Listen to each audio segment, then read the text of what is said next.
story begins on the immense steppe of Mongolia and continues in Kathmandu in Nepal. It's the story of a man who, for the love of a young Mongolian woman, decided to change his life and dedicate himself to the creation of one of the most beautiful cashmeres in the world. It's the story of a man, a nomad amongst nomads, who traveled from his homeland in Germany to Nepal and the Mongolian steppe. It's the story of Christopher, who, during a voyage of discovery, introduces his daughter Allegra to the magical fiber that is cashmere.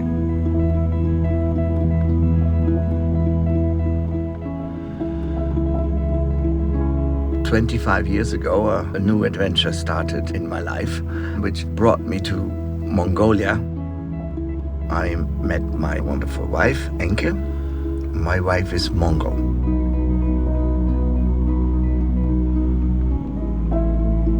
She is one of the reasons why I stayed longer than originally planned. It was a visit and became a life.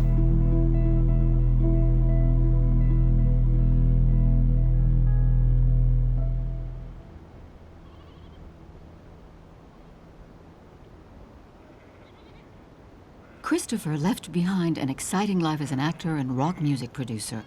Mongolia became his adoptive home, and on its arid lands, he has set up a company producing luxury cashmere, a treasure guarded by 20 million goats.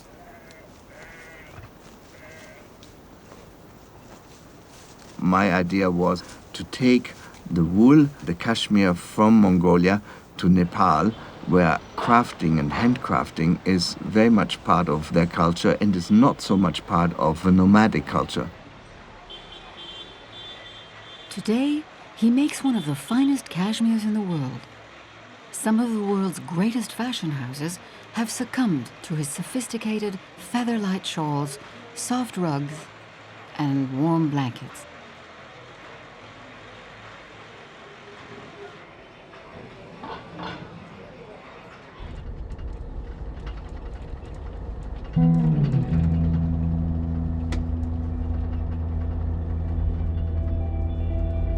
To achieve this level of excellence, he needs to continually travel back and forth across the Himalayas between Nepal, where the weaving is done, and Mongolia, where he sources the raw materials.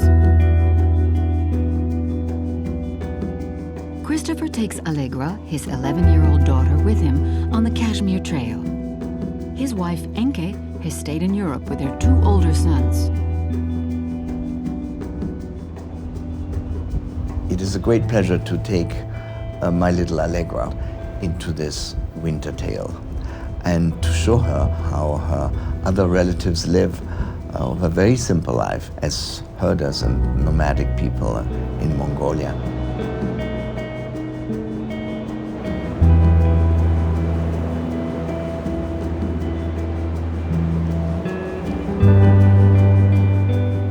For more than 20 years, Christopher has been weaving a special relationship with the Mongol breeders who supply the cashmere wool. At New Year, he goes to visit a breeder named Moto. Their families have been friends for a very long time. Good to see you. You're looking well. Hello. Hello. Hello. Rabata. Hello, Handa. Hello. Sambaino. Seen you before. All the polo players. Okay. Every summer, Christopher's family sets up camp on the steppe close by Moto's camp. This is Allegra's first trip in winter. She meets up again with her friend, Doda. No. I've been in there. 7th February. Dear Miss Wolf, I will write about Mongolia and draw pictures in this book as part of my summative assessment. I will sort of write a diary so you can see how I learned and what I did during the week of the summative.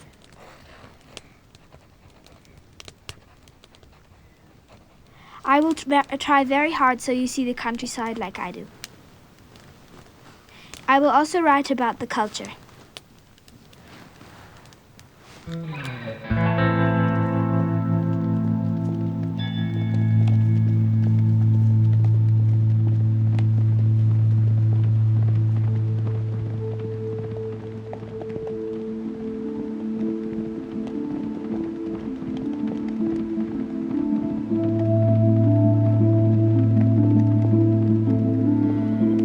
kingdom of snow and ice, the world seems lethargic, focused on ensuring its survival. Men and beasts have abandoned themselves to the silence of the steppe.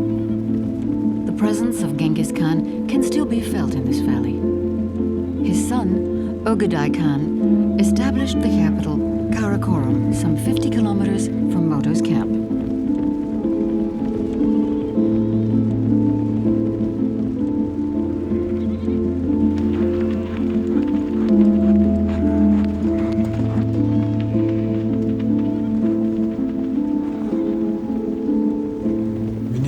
My name is Moto.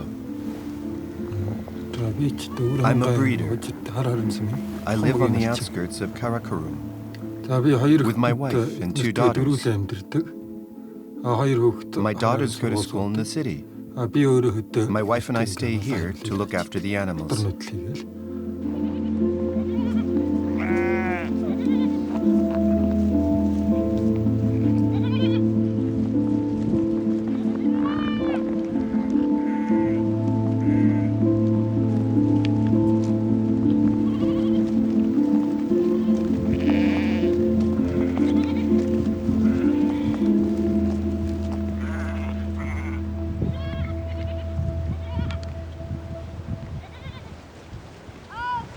For the 6 long months of winter, the temperature can fall as low as minus 50 degrees Celsius. The goats are protected from this intense cold by the soft down they produce, known as cashmere. It's a magic adventure, and the creation of this magic fiber actually happens now in the depths of snow and ice, where nature helps the goats to survive, and the goats grow a down. A down is under their top hair, which creates an extra layer of protection, of warmth, and this is the finest fiber nature produces. This incredibly soft wool is harvested by combing the animals in April and May when the temperatures rise again. Allez, Garcon. Yeah, I'm coming.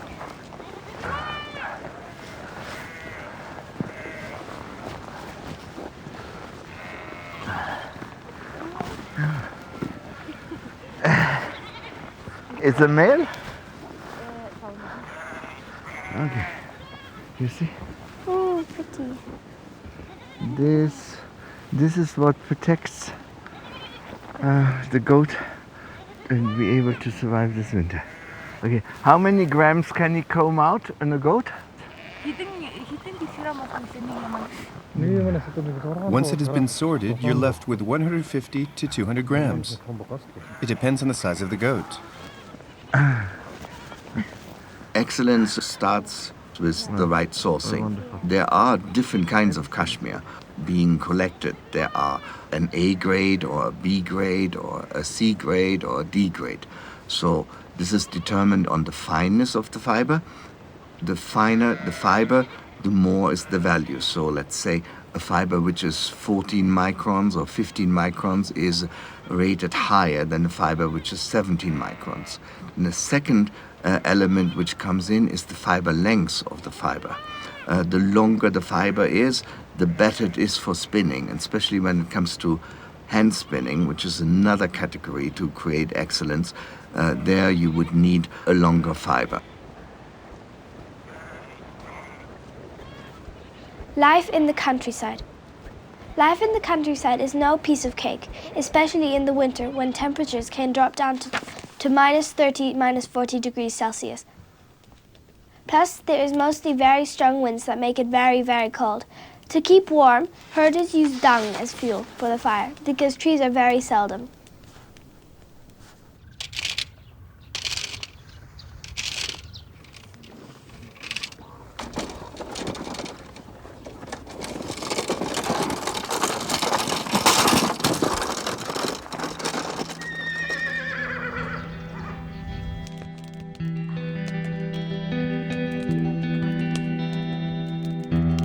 Doda is really like a sister to me.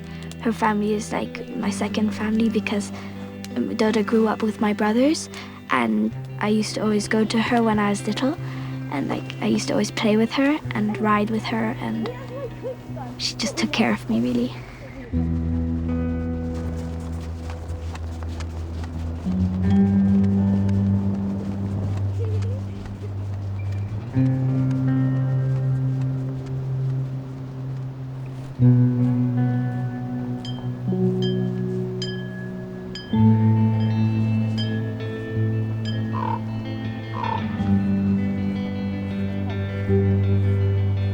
I am a small buyer on those bull auctions, but would buy the best.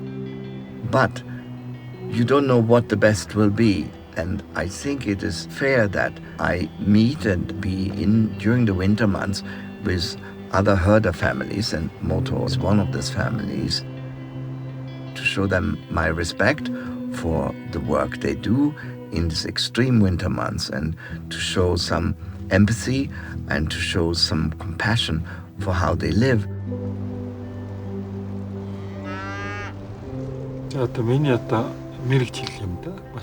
In winter, we have to find the most sheltered place to set up camp. The snow makes it hard for the animals to feed, and they could die. Every morning, I have to give them oats and take care of them. Life is very hard.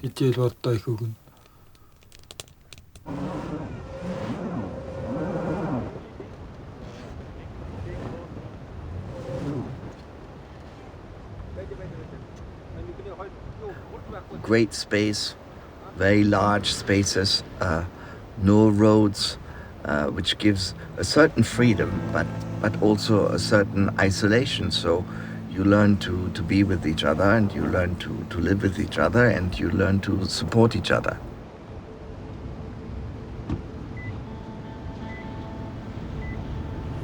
Lucky.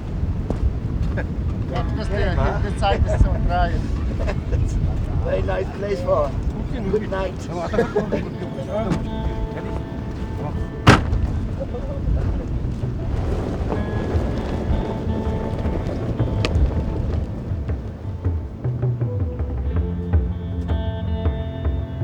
Mongolia is a land of 1.5 million square kilometers, the size of the whole of Western Europe. It is home to just 3 million inhabitants, 1 million of whom live on the steppe.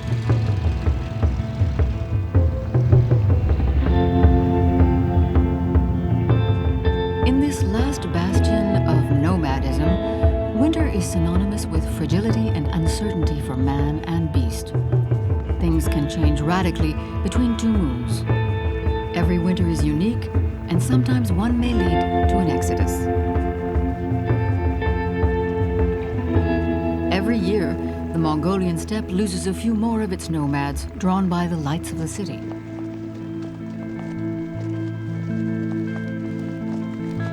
Today, there is a high demand for cheaper products.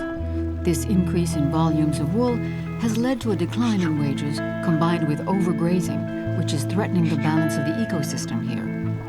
By working for luxury brands, Christopher is looking for quality over quantity, allowing breeders to reduce their flocks whilst ensuring their income remains unchanged.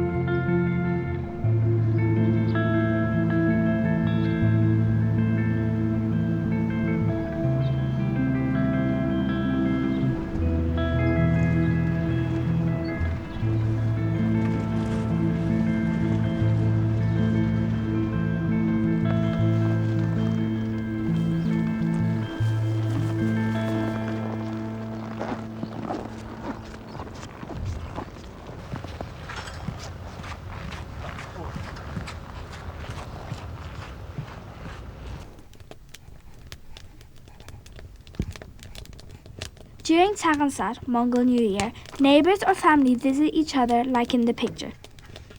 Also, people drink arak, mare's milk, and exchange snuff bottles.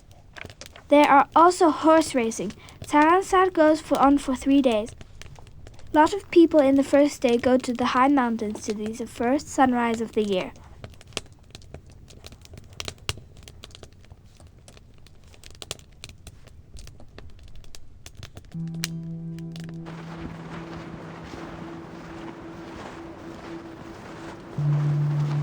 In February, the white month, the lunar year begins. The dawn over the landscape calls for contemplation. The people bless the mountain and contemplate the first rays of the sun, which can be a good or bad omen.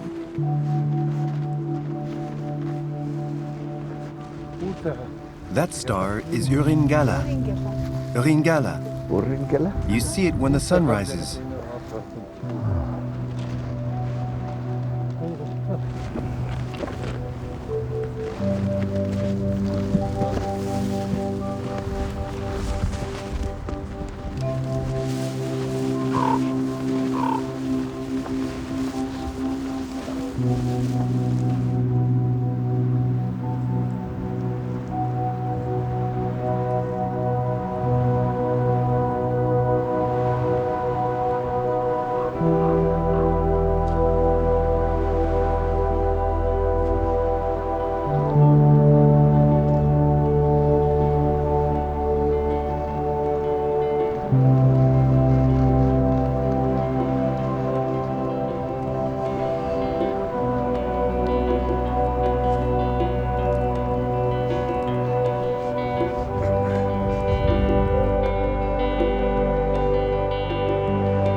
If we win the horse race, do we get a gift? You'll see. Bring me your boots. Which ones? Those ones. I don't want to wear those ones. Come along and hurry up.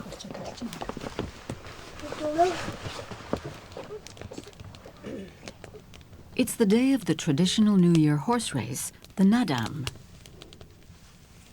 The families get ready to go and support horses and riders.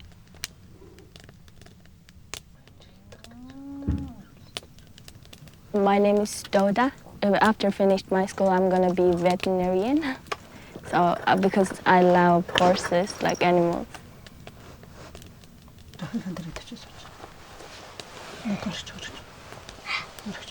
I used to ride racing horse when I started when I was 5 years. The Nadam is a race for children. Entrants are aged between 5 and 12 years old and race over 25 kilometers across the steppe.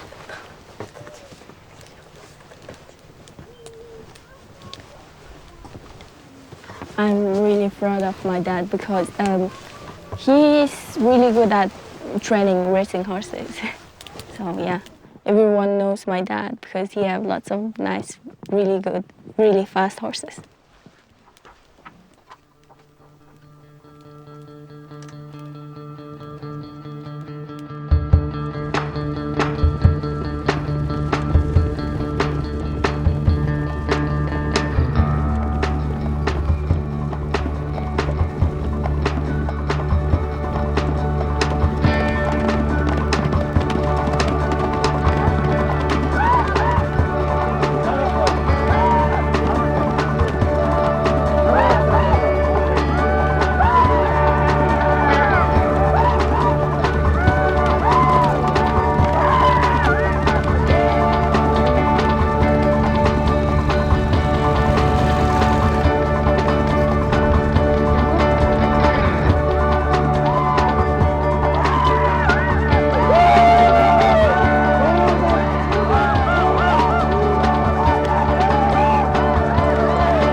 Friends, cousins, and neighbors, separated by many kilometers, come together for the nada. Moto's horse comes second. The second place was close, huh? Moto, huh? Was very close. The first 4 or 5 horses were very close together. Very good.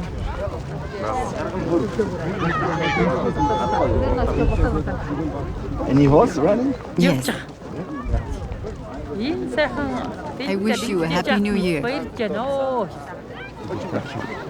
It's nice to see you. Very happy. Good. You come to Yes.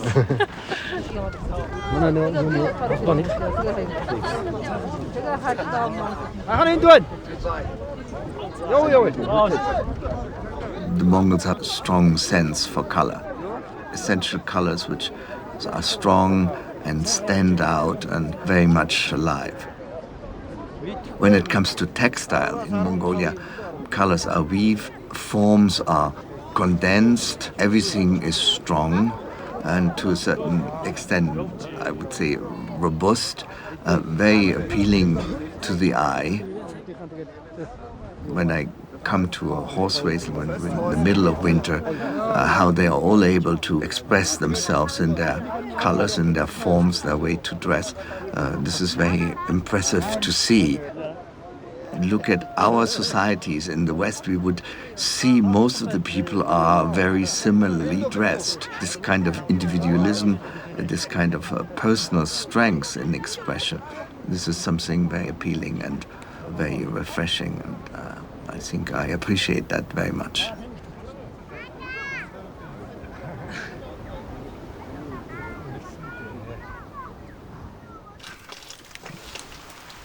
Britta. Moto, I'm very happy to be here.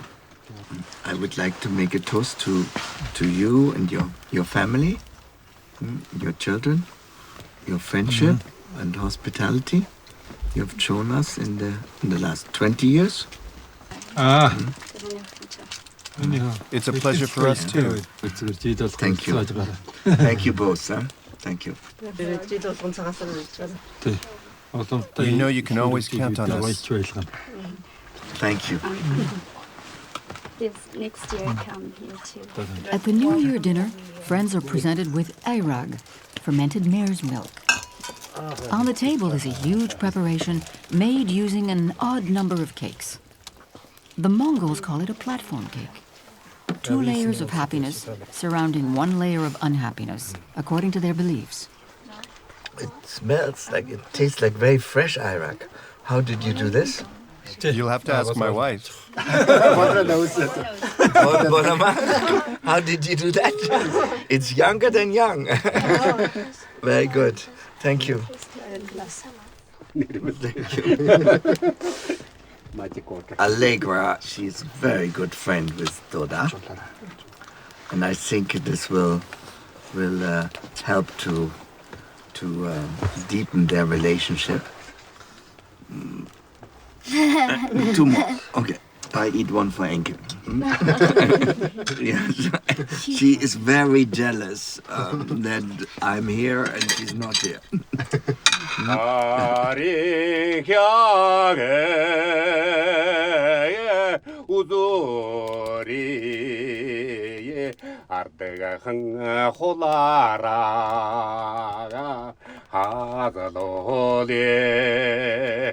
Amta tingaga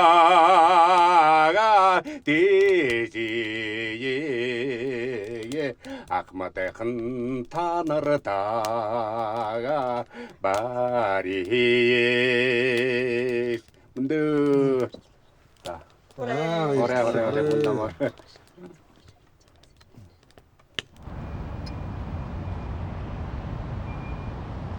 Ulaanbaatar is the capital of Mongolia. It's from here that the wool is sent to Nepal.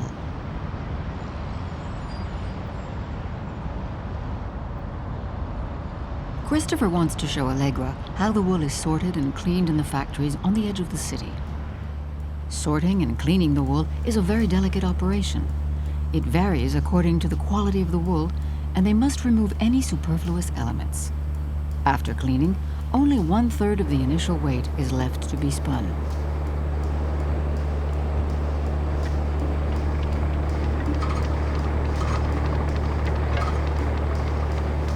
The nomad's expertise covers the production of this exceptional wool, but there is no culture of weaving on the steppe.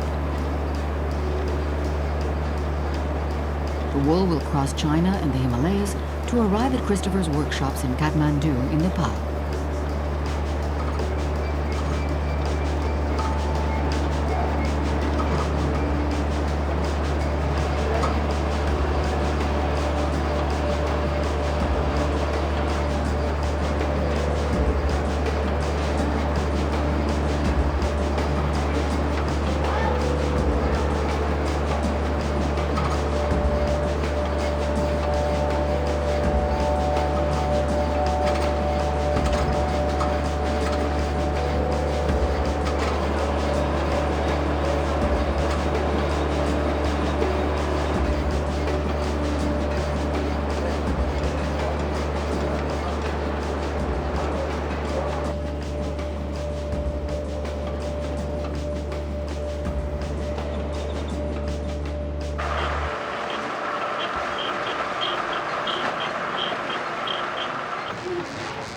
Kathmandu. Christopher chose to live and set up his 2 workshops here 20 years ago, fascinated by the richness of the Nepalese culture. I thought it was more interesting to work with a culture where hand spinning and hand weaving was still part of tradition and of excellence, uninterrupted from the past, let's say, many 100 years ago. The city of Kathmandu was built by the Nevars, one of the numerous indigenous peoples of the Himalayan valley. They represent half the population. The Nevars are considered to be experts, and their reputation reaches beyond the borders of Nepal, and has done so for more than 1,000 years. They are reputed architects, sculptors, goldsmiths, and weavers.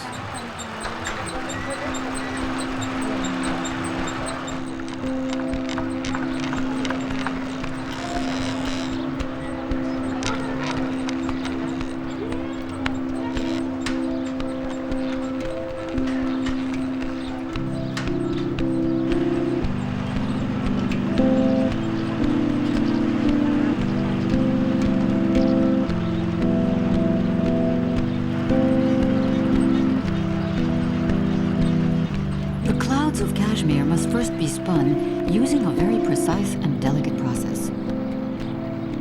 Around 2 kilos are spun each month.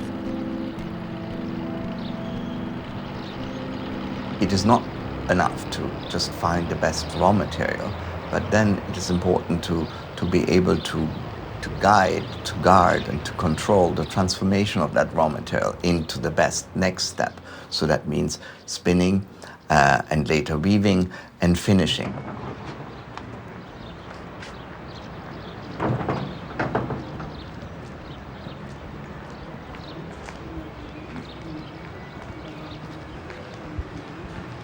When Christopher returns to the workshop, it's an opportunity to greet each artisan. Some have been working with him for 20 years. He's changed their status, paying them a salary when they used to be paid by the job. It looks beautiful. Very nice.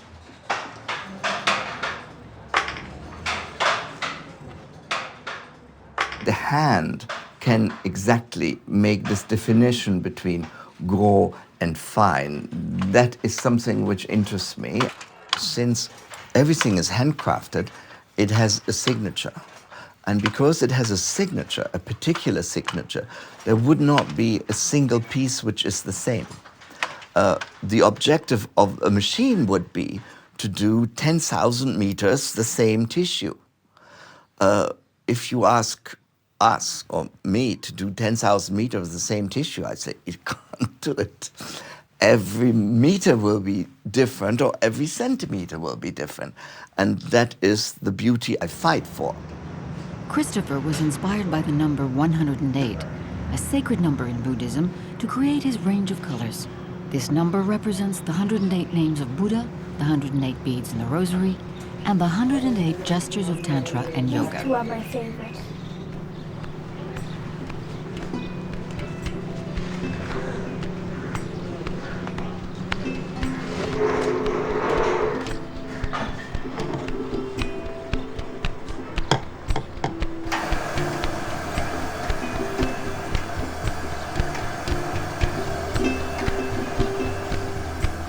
The dye is made using colors that respect white, beige, and brown, the three natural tones of cashmere.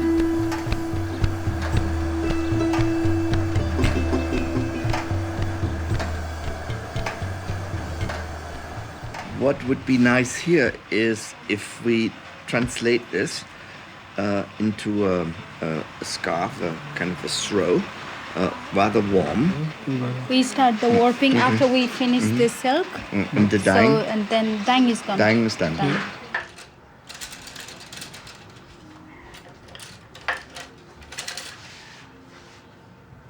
Assembling the warp chain is the first stage in weaving and requires real expertise. It takes 5 days to make a blanket with 6,000 weft threads and 10,000 warp threads, representing 3 kilos of cashmere spun over 6 weeks.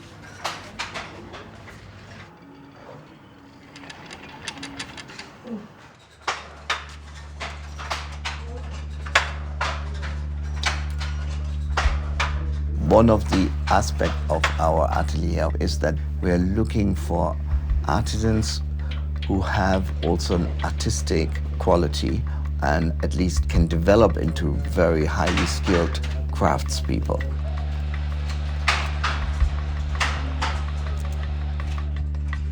I'm a sort of chief of an orchestra. It starts very small. At the beginning you may have just your chamber orchestra.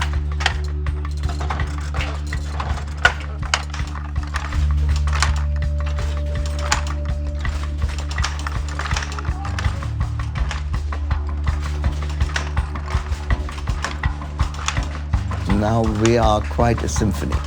We have many players and they all have somehow been harmonized in the process.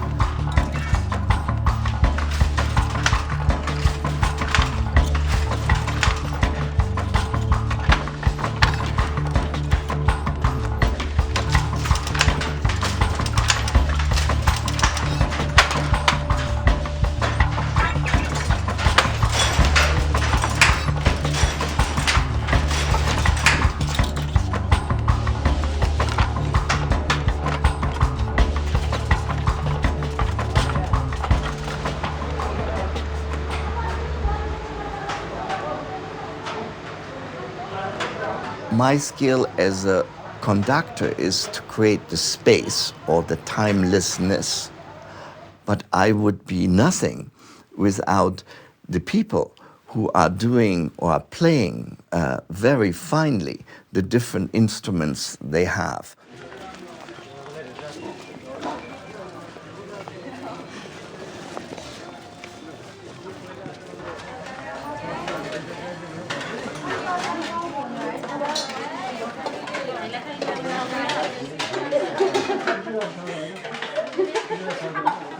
The workshop has existed for 20 years and generations of artisans have worked here.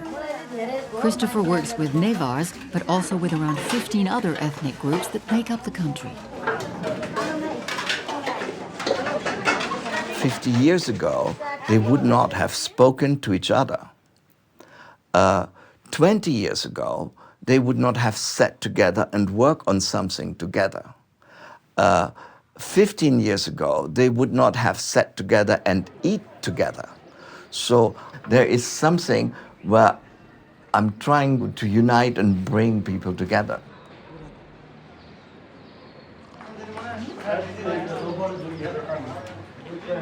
The atelier isn't just a place of work, it's also a place of life. Traditionally, the Nepalese don't spend much time at home. At the workshop, life is organized into working hours and breaks that help encourage the artisan's well-being.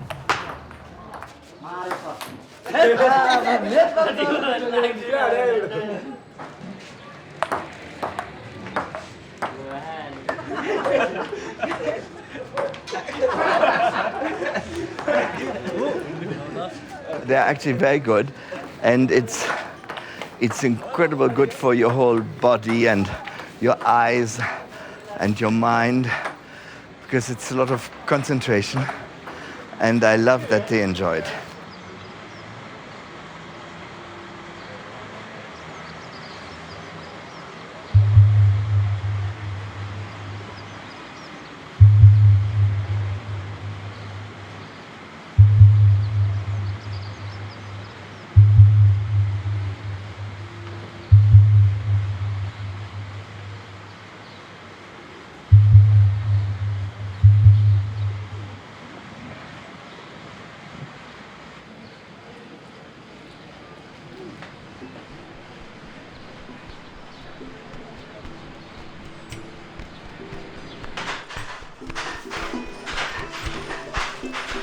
photographer is reviving a particularly complex expertise, an ancestral technique that combines dyeing and weaving called ikat.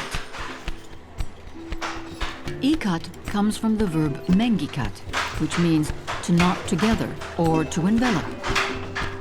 What makes ikat unique is that the threads are worked before they are dyed.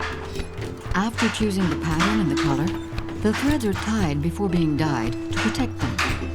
The tied parts don't take on the color. The protection is then removed and the skeins are spun and placed in the shuttle. When they're woven, the pattern appears, slightly blurred on the edges.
Vous êtes tous virés. Virés pour moi. You translate. I want to congratulate everybody to the very good working rhythm we have found. It is a difficult product to make the ikat. I think you have found a good solution to put teams of 3 together. I still haven't understood how he's calculating the thread. So, thank you. Who has learned from him? Who knows now? Who knows? Where are they? Come here. Give me a second. Okay. Yeah. It is very important when we have a skilled knowledge from a skilled worker like him, that we pass it on to others and share. I think one of the nicest things about life is that we constantly learn new interesting things. We are quite a big family. A family of 85 is not easy, but the work can only go well when we all relate to each other in each different department. Thank you.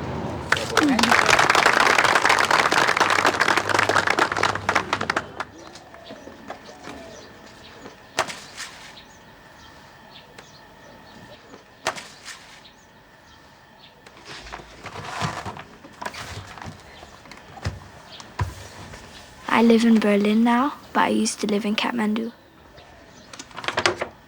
My mum is in Berlin now. She has a test coming up because she is learning German.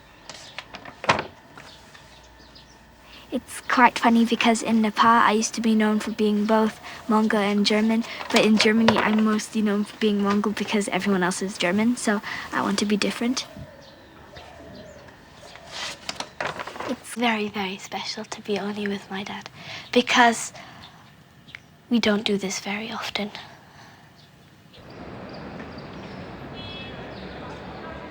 Hello, Mommy. Good. I'm excited to come back, but I'm really sad to go.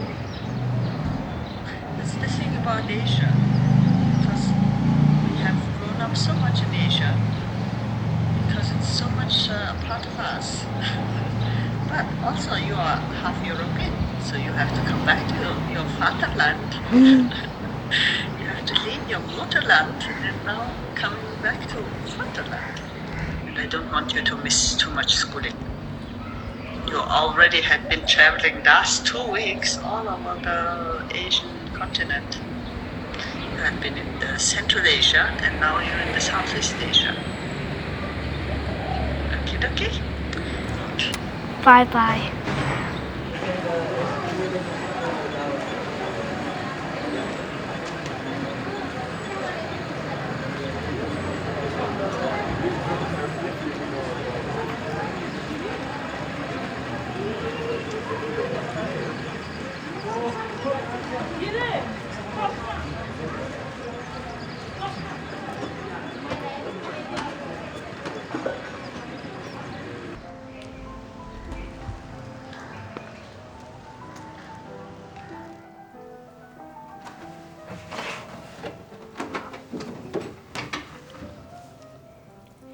In their family home, Christopher and his wife raised their 3 children, Tinge, D'Artagnan, and Allegra, in the Buddhist faith. Buddhism has been part of his life for more than 30 years. Christopher has met the Dalai Lama and has taken on this culture and its philosophical values that bind him even closer to Mongolia and Nepal.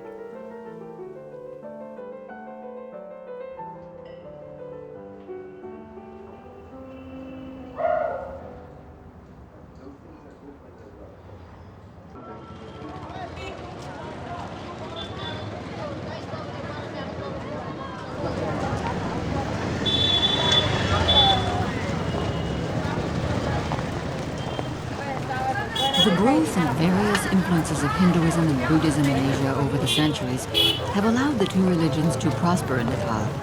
This coexistence and fusion is considered to be unique.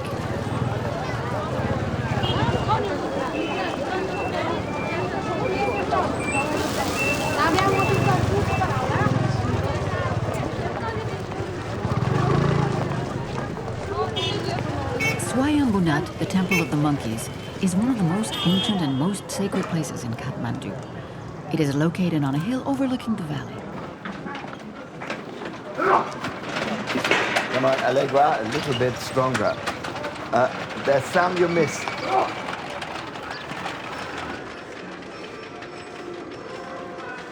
Hindus and Buddhists come together here to pray.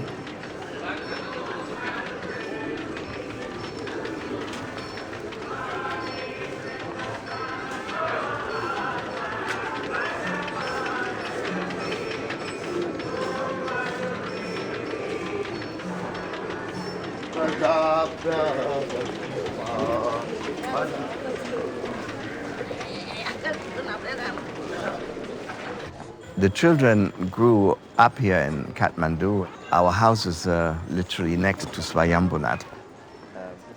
There are many things to do in the morning. You come here, you feed the birds, you feed the monkeys, you count the steps, you learn the ABC.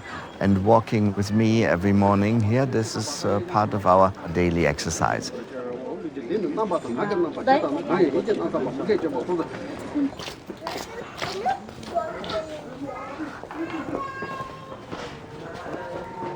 Is there a particular reason why prayer flags are only the primary colors?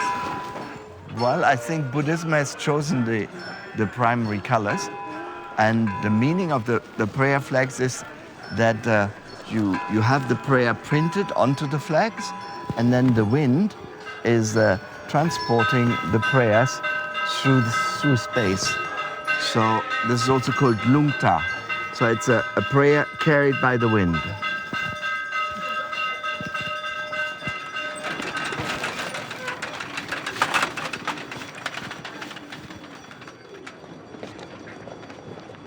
This temple is Hinduist. It fell down during the earthquake on the 25th of April. There were 2 towers. One is still there, and the other tower collapsed. And just behind that one was struck by lightning. That was struck by lightning. And our bell fell down too. In April 2015, the Kathmandu Valley was hit by one of the most powerful and devastating earthquakes experienced in recent years. More than 8 million out of a population of 28 million Nepalese were affected.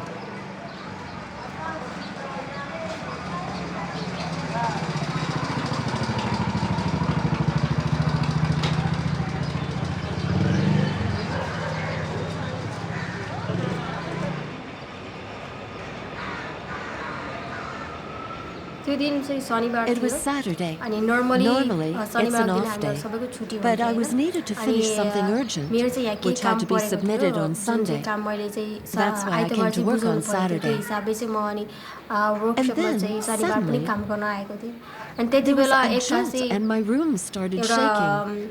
The room already had a little crack.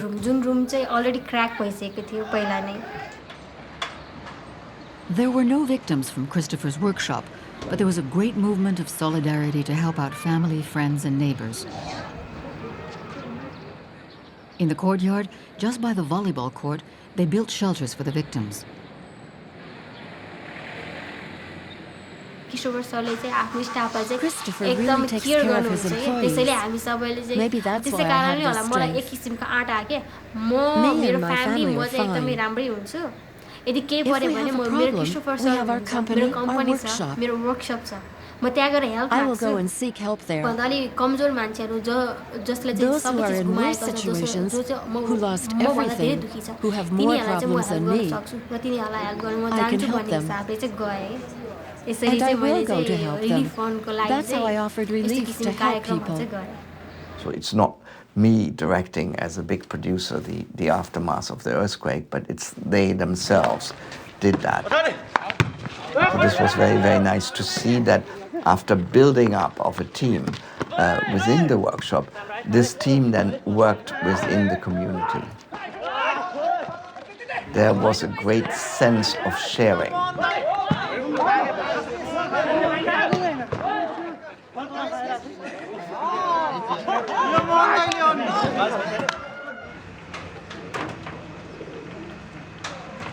Finishing is the final step in the weaving process. The final step in some magnificent fabric creations, each one like poetry, made from these wonderful materials. Each one is painstakingly examined to ensure each rare, unique creation is perfect. Everyone in the workshop is fiercely proud of their work. I'm very interested in suspending time, which gives space for creation. When you do crafting, you have to create the space in which time can develop itself. You cannot tell a painter to do faster.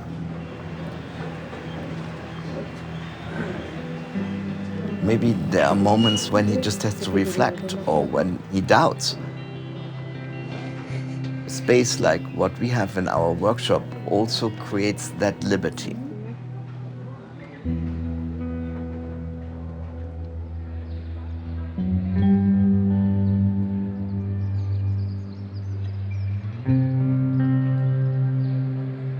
The future is work, and the future is more work and maybe more complex work. But this more work and more complex work has very much to do with my particular curiosity.